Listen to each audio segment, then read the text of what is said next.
नाव जयश्री राहुल गोमासे, राहणार आमगाव देवडी, तहसील हिंगणा, जिल्हा नागपूर। माझ्या पतीने आत्महत्या केली त्या 12/3/2024 त्यांनी आत्महत्या केली। त्या दिवशी त्यांनी माझ्या मोबाईलवर मेसेजेस, व्हॉइस कॉल जे पाठवले आहे त्यांनी आणि आम्ही वरिष्ठ पोलीस निरीक्षक आणि मुख्यमंत्री यांच्याकडे सुद्धा लेटर पाठवले आहे, तरी यांच्यावर कारवाई झाली नाही। पोलिसांनी अजूनपर्यंत याच्यावर काही कारवाई केली नाही। आणि त्यांनी लिहिलेले मेसेज होते की गावातले काही लोक त्यांनी मानसिक त्रास दिला। त्यांचे नाव प्रभाकर लेकुळवारे, हेमंत भोयर, कवडू भोयर आणि प्यारू पठाण यांच्यामुळे त्यांनी मानसिक त्रास होता हे त्यांनी मोबाईलवर सांगितले, तरी यांच्यावर काहीतरी कारवाई करावी ही विनंती। कोणतं पोलीस स्टेशन येतात आपल्याला? Hingna police station.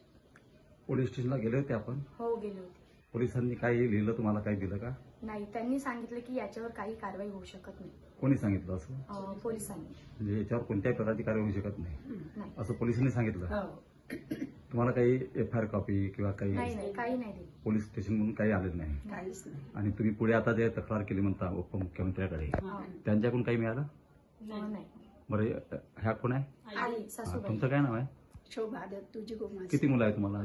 मला 3-4 मुली, एक मुलगा। हा कितव्या नंबरचा मुलगा होता? 4था नंबर। तर काय वाटतं तुम्हाला हे जे पाऊल उचललं? आता आत्महत्या पाऊल उचललं तर मला कसं वाटणार सर? म्हणजे कोणाच्या रागानं उचललं? घरगुती रागा? घरचा काही प्रश्न नव्हता ना? काहीच नाही, कोणाचाच त्रास नाही घरी। तर हे ताईने जे नावं सांगितले त्यांच्यामुळेच केलं त्यांनी। अजून माझा मुलगा असा करणारा नव्हता। तुमचं काय नाव ते? सविता चंद्रशेखर भडंग। तुम्ही कुठे असता? मी modern school Koradi road, Nagpur.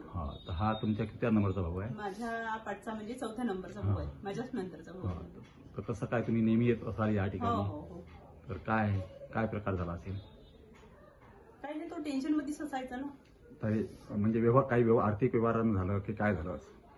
ते कशामुळे झालं ते माहित नाही, पण त्याला मानसिक त्रास खूप दिला। ताईने सांगितलं आता ते मोबाईलमध्ये काही लोकांचे नाव पाठवले, काही व्हिडिओ पाठवले, म्हणजे कशामुळे आत्महत्या करतो हेच त्यांनी सांगितलं ना मोबाईलच्या माध्यमातून? त्रास आहे म्हणून सांगितलं एवढं नाही, मोबाईलमध्ये लोकांनी त्यांना मानसिक त्रास दिला होता। हो, मानसिक त्रास दिला मोबाईलमध्ये सांगितलं ना? सांगितलंय त्यांनी। हे सर्व दिलं का आपण पोलीस स्टेशनला? हो, सगळंच दिलंय। सर्व रेकॉर्डिंग दिलं? रेकॉर्डिंग वगैरे सगळं दिलं। तर त्यावर काय पोलीस काय म्हणाले आणखी? त्याच्यावर काही कारवाई होऊ शकत नाही असं पोलिसांनी सांगितलं। तुमची अपेक्षा काय आहे या बाबतीत? ज्या लोकांची नावं टाकले त्यांच्यावर कारवाई झाली पाहिजे आणि यांना न्याय मिळाला पाहिजे। आम्हाला न्याय मिळाला। जर असं काही पोलिसांनी केलं नाही तर पुढचं पाऊल काय राहील आपल्याला पुढे? आणखी पुढे तुम्ही वरिष्ठांना तक्रार दिल्या ना? त्यांच्याकडून काही आलं पत्रव्यवहार? नाही, अजून नाही आलं। काही विचारणा केली का त्या ठिकाणी? नाही। का आम्ही जे अर्ज दिले त्याच्यावर काही कारवाई झाली म्हणून? नाही, अजून काही नाही।